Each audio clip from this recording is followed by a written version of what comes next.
شیخ ذوالحجہ حج کا مہینہ ہے، اور حج کے بارے میں آیا ہے کہ جو حج کر کے آتا ہے وہ ایسے گناہوں سے پاک ہوتا ہے گویا کہ ابھی پیدا ہوا۔ تو شیخ اس کا کیا مطلب ہے کہ وہ پچھلے سارے گناہ اس کے معاف ہو جاتے ہیں، اور اس کے بعد وہ عام طور پر تو دیکھا گیا کہ حاجی صاحب پھر اسی زندگی میں کا آغاز کر دیتے ہیں؟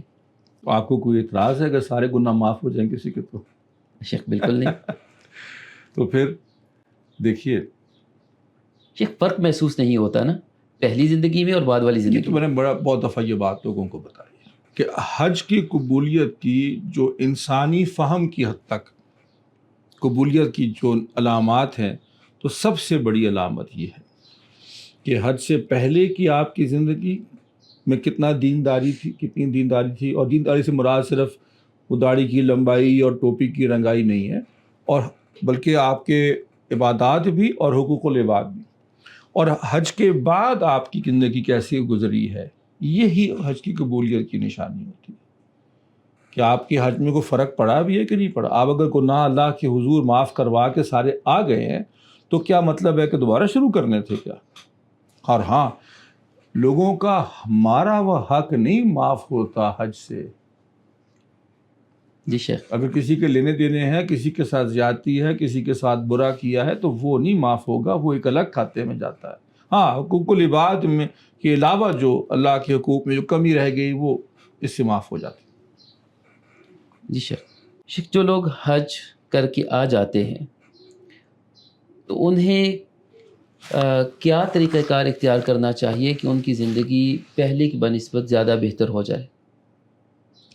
یہ وہیں سے عزم کر کے آئیں، اللہ سے مانگ کے آئیں، اور اگر نہیں تو یہاں کے کر لیں کہ اپنے رب کی بندگی میں، اپنے رب کی اطاعت میں، اپنے رب کے حبیب صلی اللہ علیہ وسلم کی اتباع میں اب ہم نے آگے سے آگے جانا ہے، اور زیادہ سے زیادہ اب یہ کام کرنا ہے، زیادہ سے زیادہ۔ یہ نہیں ہے کہ اب یہ سمجھ بیٹھے جی پچھلے تو سارا فائل میری خالی ہو گئی ہے تو اب تو کوئی بات نہیں، اب میں کچھ بھی کروں، بلکہ بالکل اس کے برعکس ہونا چاہیے۔ تو آپ کی عبادات میں، اس میں وہ خشوع خضوع میں، اس میں محنت سے ہوتا ہے۔ یہ خشوع خضوع کوئی ایسا نہیں کوئی آسمان سے گرے گا یا کوئی آپ پہ پھونک مارے گا تو آپ میں آ جائے گا، اس پہ آپ کو محنت کرنی پڑے گی، روحانی مشقیں، آپ کو ذہنی مشقیں کرنی پڑے گی۔ تو وہ کیجئے اور اپنے آپ کو بہتر ایک نمازی بنائیے۔ اپنی نمازوں کا کہتے ہیں نا، وہ آج کل وہ کیا کہتے ہیں، اپنی گیم کو اپ کریں، وہ گیم کو اپ کریں نا تھوڑا سا، کہ آپ نے اور اچھا کیسے بننا ہے، اور اللہ کی بندگی، اور صدقہ خیرات، اور زیادہ لوگوں سے حسن سلوک کیسے آپ نے کرنا ہے، جو روٹھوں کو بنانا ہے، تو یہ کام ہے کرنے والا۔ شیخ، حاجی تو عرفات میں جمع ہو جاتے ہیں، اللہ کے حضور گڑ گڑا کر دعائیں بھی کرتے ہیں، مناجات بھی ہو رہی ہوتی ہیں، جو لوگ وہاں نہیں جا سکتے وہ کیا کریں؟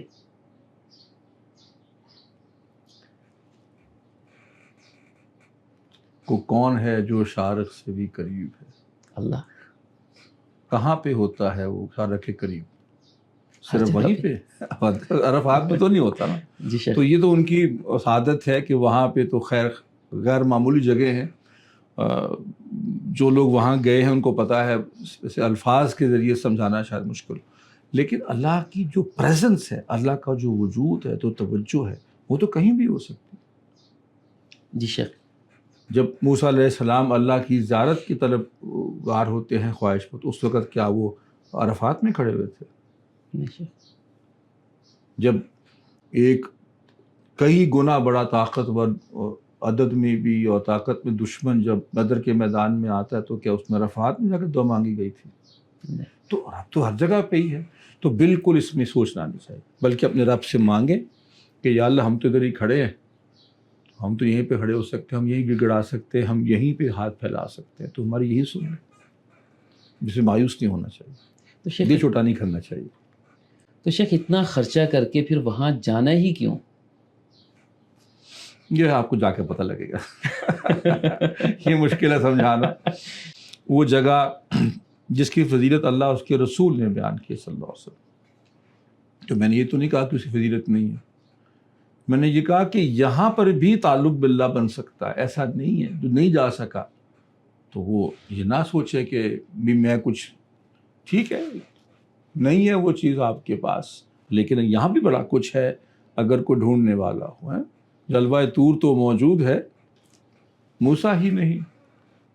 جی تو اس پہ بھی دل چھوٹا نہ کرے جو لوگ نہیں جا سکے، بلکہ وہ اپنے آپ کو مزید اللہ کے قریب کرے اور دعائیں مانگے اور اس کا قرب حاصل کرے. شیخ، لوگ کہتے ہیں کہ بس بلاوا آ جائے گا تو ہم چلے جائیں گے، فلاں کا بلاوا آ گیا، فلاں کا بلاوا نہیں آیا، تو شیخ یہ کہنا کیسا ہے؟ یہ بہت غیر مناسب ہے کہ آپ اللہ کی منشا اور اس کی مرضی کو جاننے کا دعویٰ کریں. یہ بہت، اس میں ایک اندیشہ کبر کا بھی ہے کہ جی میں کو بہت ہی بڑی کوئی چیز ہوں کہ اللہ نے مجھے خود بلایا ہے. جی اس شیخ. پہ تھوڑا سا الفاظ کو احتیاط کرنی چاہیے. اس معنی میں کہ اللہ کی مہربانی ہوئی ہے کہ مجھ گناہ گار کو بھی یہ ایک موقع میسر آ گیا، یہاں تک تو ٹھیک ہے، لیکن یہ ایسے ہوتا نہیں. یہ بلاوے کے حوالے سے قرآن مجید میں اللہ تعالیٰ نے ہم پہ کچھ نہیں بتایا کہ جب تم لوگوں کو بلاوا آئے گا تو تم حج پہ چلے جانا. یہ کہا ہے، یہ کہا یا حضور اکرم صلی اللہ علیہ وسلم نے ایسی کوئی بات ارشاد فرمائی کہ جب بھی بلاوا آئے گا تو جو کو بلاوا آئے گا عمرہ کرنے چلا جائے؟ نہیں شیخ. نہیں نا، جس پہ فرض ہو گیا وہ چلا جائے. بالکل شیخ. تو اگر تو آپ مسجد میں تو بلاوا آپ کا کبھی نہیں آیا، اللہ نے آپ سب پہ فرض کی ہے. نماز کی جانب نماز کا تو بلاوا اگر نہیں آیا آپ کا آتا، اور روزے کے لیے بلاوا نہیں آتا، اور صدقات کے لیے بلاوا نہیں آتا، اور تلاوت اور تفہیم قرآن کے لیے تو پھر یہ بلاوا پتہ نہیں کیوں آ جاتا ہے. یہ اس طرح کی باتیں کر کے، یہ میں نے کہا نا کہ کلمہ شکر کے طور پر اگر آپ سمجھتے ہیں تو چلے ٹھیک ہے، لیکن اللہ اور اس کے رسول صلی اللہ علیہ وآلہ وسلم نے کوئی بلاوے کا ذکر نہیں کبھی کیا، بلکہ یہ جس کے لیے ہو گیا. ہاں اللہ کی مہربانی ہے، کسی کے لیے وہ آسانی کر دے. کچھ لوگ اسباب کی کمی کے باوجود کوئی موقع بن جاتا ہے اور چلا جاتا ہے، تو اس کے اندر میرے خیال میں بہتر الفاظ ہیں کہ اللہ کا شکر ہے کہ اس نے یہ مجھے موقع اور توفیق عطا کر دی. بلاوا تھوڑا سا اس کے اندر ایک تو لگتا ہے شاید کبر ہے، اس کے اندر شاید دل میں نہ بھی ہو تو الفاظ میں ہے. جی شیخ. اور دوسرا ایک غلط کانسیپٹ ہے، ایک غلط تصور ہے. اور عمومی طور پہ بلاوا ان لوگوں کا بھی آ جاتا ہے جن کو کبھی نماز کو بلاوا نہیں آیا ہوتا. تو اس پہ یہ ایسی بات نہیں کرنی چاہیے، زبان سے اس میں ایک اندیشہ بھی ہو کہ کوئی غلط بات نکل سکتی. جی شیخ. شیخ، حج کے فرضیت کی تو مخصوص شرائط ہیں، استطاعت ہے، تو کیا استطاعت کی اور طاقت کا انتظار کرنا چاہیے؟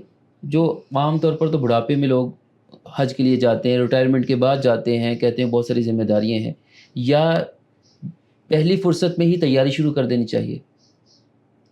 دیکھیں، اگر تو حج فرض ہو گیا کسی بھی عمر کے حصے میں، آپ چاہے آپ جوان ہیں یا بوڑھے ہیں، تو آپ کو حج کر لینا چاہیے.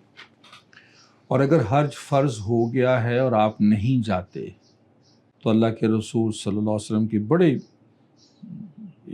دل دہلا دینے والی الفاظ ہیں کہ جس شخص پہ حج فرض ہو جائے اور وہ نہ کرے تو پھر میری بلا سے وہ یہودی مرے یا نصرانی مرے.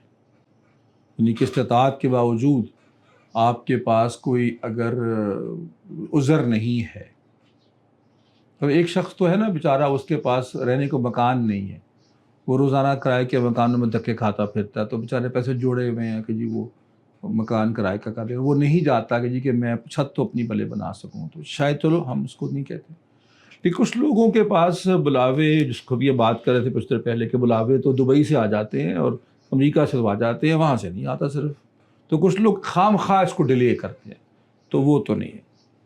اب کچھ لوگ ایسے ہوتے ہیں جن کو جانے کا شوق ہوتا ہے، جی شیخ. یعنی کہ ان کے اندر ایک جذبہ سا ہوتا ہے کہ جی میں نے مکہ مدینہ جانا ہے، اور ان میں استطاعت نہیں ہوتی، فرض بھی نہیں ہوتا، استطاعت بھی نہیں ہوتی، ظاہر ہے. تو وہ پھر کیا کرتے ہیں کہ جوڑنا پیسے شروع کر دیتے ہیں بیچارے کرنے. دیکھیے، محبت کرنے والوں کے شوق کو میں برا تو نہیں کہہ سکتا، منع تو نہیں کر سکتا ہے جی. ایک بندے کا شوق ہے کہ میں اللہ کا گھر دیکھوں، ایک بندے کا جذبہ ہے کہ میں اللہ کے رسول صلی اللہ علیہ وسلم کے روضے پہ جا کے حاضری دوں اور میرے پاس جانے کا کرایہ نہیں ہے یا پیسے نہیں ہیں بیچارے کے پاس یا بیچاری کے پاس، تو وہ شوق ہمت رکھے، اس نیک جذبے کو ہم برا تو نہیں کہہ سکتے، تو جمع کرے، دعا کرے، اور ہم بھی دعا کریں کہ ہر شخص جس کے پاس استطاعت نہیں ہے اللہ اس کو استطاعت عطا فرمائے۔ آمین۔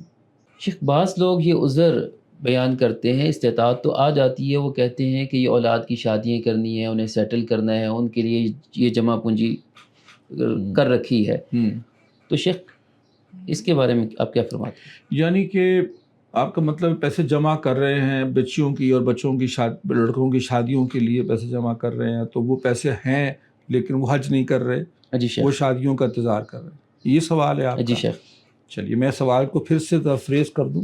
جی ایک شخص یہ کہتا ہے کہ میں نے اللہ کے نبی صلی اللہ علیہ وسلم کے احکامات اور پسند کے خلاف جا کے بچوں کی شادیاں کرنی ہیں، چنانچہ میں حج نہیں کر سکتا، یہ سوال ہے کیا؟ بندہ کبھی ہم نے سوچا ہے کہ ہم سوال کیا کرتے ہیں؟ بالکل شیخ، کہ جی میں نے وہ ساری پیسے کے اعتبار سے بھی میں نے اسراف کرنا ہے، میں نے فحاشی کا اڈا بنا دینا ہے اپنے گھر اور خاندان کو، تو اس لیے میں حج نہیں کر سکتا کیونکہ مجھ پہ دیکھیں اللہ نے ذمہ داری ڈالی ہے بیٹیوں کی۔ یہ کیا مطلب ہوا؟ پہلی بات۔ دوسری چیز یہ ہے کہ بہرحال جس معاشرے نے ایک باپ کو مجبور کیا کہ جب تک کہ وہ بیٹی کے ساتھ ایک اچھا خاصا جہیز نہیں دے گا تو اس کی گھر رشتہ نہیں آئے گا، اور آئے گا تو ٹھہرے گا نہیں، چلا جائے گا، اس بندے کے اگر حج اس وجہ سے رک جائے، اس کو تو گناہ ہوگا یا نہیں ہوگا میں نہیں اس پہ حتمی فیصلہ دے سکتا، لیکن اس پورا معاشرہ گناہ گار ہے جنہوں نے آپ لوگوں کی پرائرٹیز کو مجبور کر دیا۔ دیکھیے میں آپ کو اس کی مثال دیتا ہوں۔ ہمارے کئی دفعہ آپ دیکھیں کہ جو لیبر کلاس ہے وہ آتی ہے جی کہ وہ میرا جی سسر فوت ہو گیا ہے تو مجھے اتنے لاکھ روپے چاہیے، وہ ختم دینا ہے، کھانا دینا ہے، تو ہم سوچتے ہیں کہ یار یہ کیا بات ہوئی، تمہاری تو اتنی تنخواہ نہیں ہے، تو تمہارے سے تمہارے گاؤں والے، تمہارے محلے والے، تمہارے خاندان والے توقع کیسے کر رہے ہیں کہ تم جو ہے نا اتنے مہنگے کھانے لوگوں کو اتنے کو کھلاؤ اور کرو، کیوں کر رہے ہیں؟ وہ بیچارہ اپنا رکشہ بیچ دیتا ہے، اپنا ٹانگا بیچ دیتا ہے، اپنا موٹر سائیکل بیچ دیتا ہے، اپنا معاش کو تباہ کر دیتا ہے کہ جی وہ ہم نے وہ کھانا دینا ہے، تو یہ پورا معاشرہ گناہ گار ہے نا۔ جی شیخ، جو اس کی بہن کا اس طرح ٹوٹ جائے گا اگر اس نے بہن کا سسر کھانا نہیں دیا بھائی، تو یہ تو پورا معاشرہ اس میں پھنسا ہوا ہے، لیکن اس سے اللہ کی شریعت تبدیل نہیں ہو جائے گی، اس کے اوپر میں کمپرومائز کیسے کروا دوں آپ کو؟ تو میں نے جیسے پہلے بھی کچھ دیر پہلے عرض کیا تھا کہ ایک بندے کے پاس مکان رہنے کو نہیں ہے، بنیادی طور پہ ضرورت ہے اس کی مکان ہے، اس کے پاس نہیں ہے، اور وہ روزانہ چھوٹے موٹے مکان اور کرائے کے لوگ بیچارے کبھی کہیں جاتے ہیں کبھی کہیں جاتے ہیں، تو وہ اگر اس پہ رقم جوڑتا ہے کہ میں چھت بنا لوں اپنی، تو ایک ضروریات کے ضمن میں تو چلو اس پہ تو ہم سوچ سکتے ہیں، بات ہو سکتی ہے، لیکن ایک شخص کے جو ہیں وہ سیر سپاٹے اور مری کی سیر تو آ جاتے ہیں پیسے ہر سال، ٹھیک ہے جی، اور دھوم دھام کی شادیوں کے لیے پیسے جمع ہو رہے ہیں، اور اللہ کے گھر تو تم پہ فرض کیا گیا ہے، تو یہ تو آپ خود سوچ لیں۔ وہ آپ کو پتہ ہے میں فتویٰ نہیں دیا کرتا، نہ میں کسی فیصلہ سنایا کرتا ہوں، لیکن خود سوچنے میں مجبور تو ہونا چاہیے انسان کہ تم کیا کر رہے ہو، اس پہ ڈرنا چاہیے اللہ سے۔ شیخ بعض لوگ ہر سال ہی حج کے لیے جا رہے ہوتے ہیں یا کثرت سے عمرہ کر رہے ہوتے ہیں، تو یہ حج و عمرہ کرنا یہ زیادہ افضل ہے یا غریبوں کی کوئی مدد کر دینا، کسی کو گھر بنا دینا اور کسی کو کاروبار کروا دینا، بہتر کون سا شیخ؟ سب سے بہترین اور افضل عمل وہ ہوگا جو اللہ تعالیٰ کی خوشنودگی، اس کی رضا کی خاطر کسی اور لالچ کے بغیر کیا جائے۔ پہلی بات تو یہ سمجھے جی شیخ، عمومی طور پر بھی اور اس سوال کے جواب کے ضمن میں بھی، کہ پہلی بات تو یہ آپ آ جاتے ہیں کہ بعض لوگ ہر سال مہنگے سے مہنگا حج کرتے ہیں یا مہنگے سے مہنگا عمرہ کر لیتے ہیں، تو ایک سوال اٹھایا جاتا ہے جی کہ کیا دنیا میں غریبوں کا یا خاندان میں کوئی ضرورت مند نہیں ہے آپ کے؟ اور یہ بالکل ایک صحیح سوال ہے۔ تو جہاں مقصد کیا ہے، اپنے نام کے ساتھ 10 حج لکھوانا یا اپنے رب کو راضی کرنا، پہلے تو یہ فیصلہ کر لیں۔ تو یہ بتائیے کہ جو اگر فرض حج ہو چکا، عمرہ فرض تو آپ پہ ہے بھی نہیں، ایسے شخص تو اگر حج فرض ہو چکا اور آپ کے خاندان میں کوئی بچی ہے جو بیاہی نہیں جاتی کہ چند روپوں کے ایک رات کے کھانے کے لیے، یا آپ کے محلے میں کوئی شخص ہے جو اپنے بیٹے کا علاج نہیں، دوا نہیں خرید سک رہا، یا ہمارے امت میں تو جو مسائل آپ کے سامنے ہیں، اور آپ وہ چیزیں کرنے کے باوجود آپ اپنا حج پہ روز چلے جاتے ہیں، تو یہ صرف حج کی بات نہیں ہے، یہ دیگر بھی اسراف جو بہت سارے ہیں۔ تو کیا اللہ کی رضا مقصود ہے یا کوئی اور بات مقصود ہے؟ اپنے نفسانی کہیں یہ خواہش، اور یہ بعض اوقات یہ ضرور نوٹ کر لیجئے، بعض اوقات ایک نیک اور اچھی خواہش ہوتی ہے، لیکن وہ اچھی خواہش، اچھا کام آپ کو ایک بہترین کام سے روک دیتا ہے۔